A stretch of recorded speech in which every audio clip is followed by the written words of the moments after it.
Dans ce paysage, aujourd'hui dominé par un sol aride et des morceaux de débris, s'étendait autrefois un jardin luxuriant et fleuri, des champs et des palmeraies. Des documents anciens indiquent qu'un bras de l'Euphrate et de nombreux canaux traversaient Uruk, ce qui en faisait une véritable oasis. Le géophysicien allemand Jörg Fassbinder a réalisé un magnétogramme de l'ensemble du site pour obtenir une représentation de son sous-sol. À cette fin, il a délimité des carrés de 40 mètres sur 40 chacun.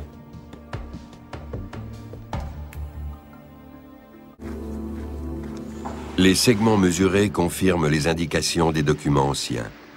Comme le montre le magnétogramme, un réseau de cours d'eau quadrillait effectivement Uruk. La métropole commerciale était parcourue de larges voies navigables et de petits canaux destinés à irriguer des jardins. Il y avait peut-être même un trafic fluvial à Uruk. Suite aux mesures magnétiques réalisées en 2001 et 2002, nous avons dû revoir complètement notre vision de la ville. Aujourd'hui, je pense qu'elle était bien plus verte et plus arrosée de cours d'eau qu'on ne le croyait.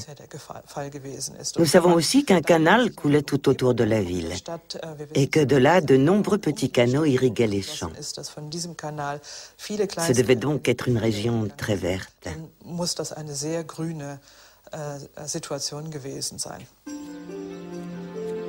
D'autres sondages géologiques ont confirmé cette analyse et ont permis en outre d'expliquer la présence de ces étranges monticules. Il s'agit de sédiments qui se sont déposés au fond des canaux au fil des siècles. Leur dureté leur a permis de mieux résister à l'érosion, contrairement au sol arable.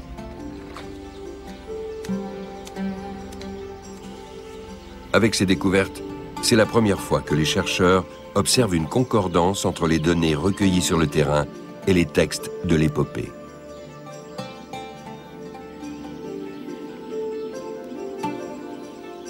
Savoir ainsi tirer profit de l'eau témoigne d'une grande ingéniosité et d'une prouesse révolutionnaire pour son époque.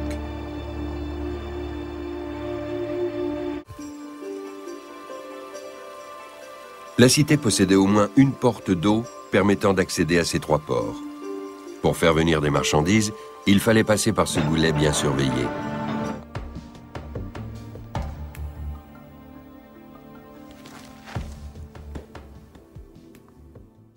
Grâce aux photos satellites des reliefs irakiens, nous pouvons désormais reconstituer la carte de cette région du monde il y a 5000 ans.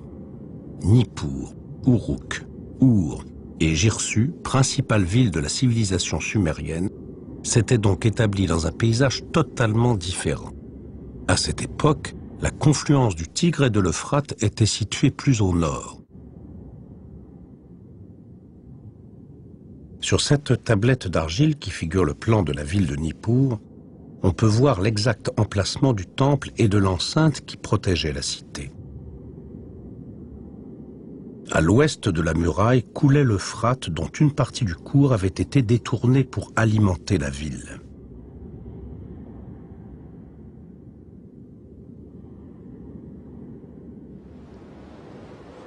Les grandes villes étaient donc construites au bord de l'eau. Cette ville immense se situait au milieu de 4000 hectares de champs de céréales.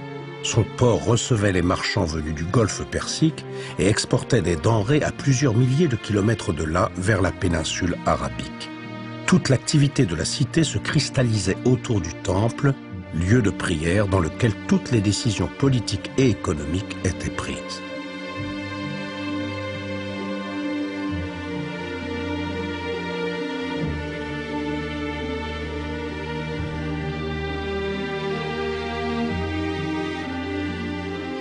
Derrière une muraille haute de 8 mètres, les maisons s'amoncelaient en un ensemble hétéroclite. Dans les rues étroites et tortueuses, les égouts étaient inexistants. Les ordures brûlaient au pied des façades quand elles n'étaient pas simplement étalées sur la chaussée. Les bâtiments à 3 étages côtoyaient les édifices à un seul niveau. Aucune habitation n'était alignée sur sa voisine. Outre les portes basses et quelques trous d'aération, les façades ne comportaient pratiquement pas d'ouverture. Les habitants d'Our se protégeaient ainsi de la chaleur et des nuées de poussière.